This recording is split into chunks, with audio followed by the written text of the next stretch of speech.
wabarakatuh. Salam sejahtera bagi kita semua. Om Swastiastu, Namo Buddhaya, dan salam kebajikan. Terima kasih atas kesempatannya dan juga waktunya Dewan Juri yang terhormat.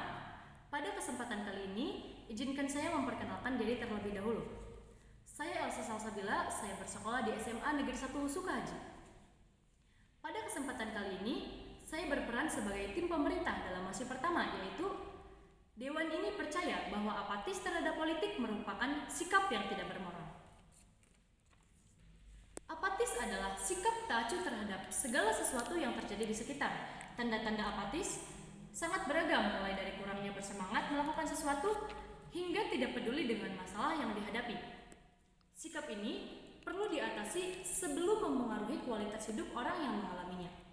Manusia yang tidak memiliki moral disebut amoral, artinya dia tidak bermoral dan tidak memiliki nilai positif di mata manusia lainnya, sehingga moral adalah hal mutlak yang harus dimiliki oleh setiap manusia.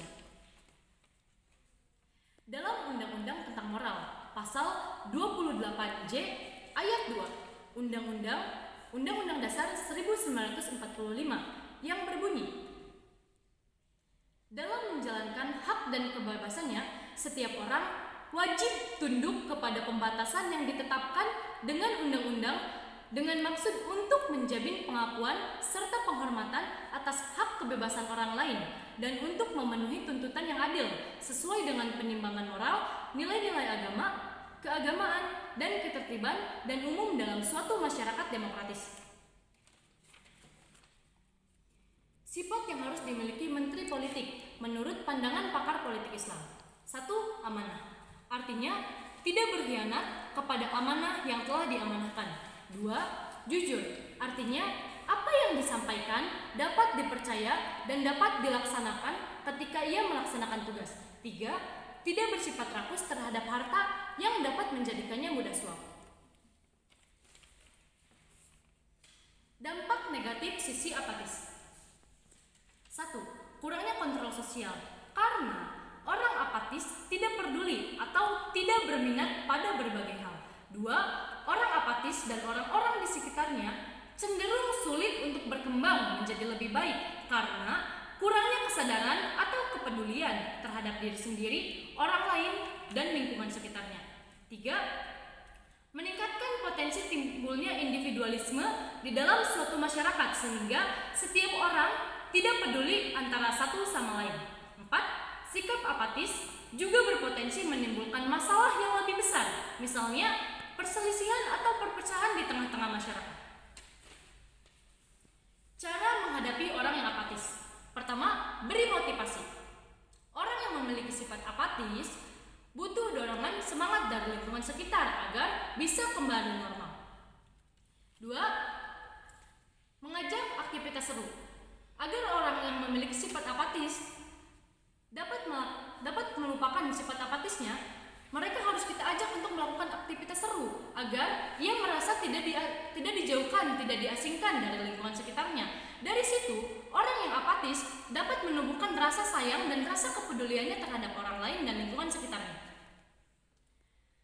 Sifat positif sifat apatis, sikap yang menggerakkan untuk bertindak, menyertai manusia dengan perasaan tertentu dalam menanggapi objek dan terbentuknya atas dasar pengalaman, tanpa adanya keinginan atau kehilangan kesempatan besar dalam meningkatkan keahlian. Dalam berpartisipasi dalam politik, sikap apatis juga dijumpai dalam wilayah politik. Apatis memang bukan hal baru di dunia perpolitikan, khususnya Indonesia. Apatis politik sudah ada sejak dulu, namun baru mulai dibahas ketika masa reformasi dimulai. Hingga kini, apatisme politik tetap menjadi suatu hal yang masih layak untuk dibahas, apalagi saat ini, era serba digital, di mana setiap orang bebas mengakses informasi dan bebas menyuarakan pendapatnya di media sosial. Yang dikhawatirkan adalah saat ini apabila sikap apatis terjadi di kalangan anak muda, padahal anak muda sebagai cikal bakal penerus bangsa. Anak muda sangat dibutuhkan bagi kemakmuran bangsa yang diharapkan mempunyai sikap yang tak acuh agar bisa merubah bangsa ini menjadi lebih maju, terutamanya di bidang politik.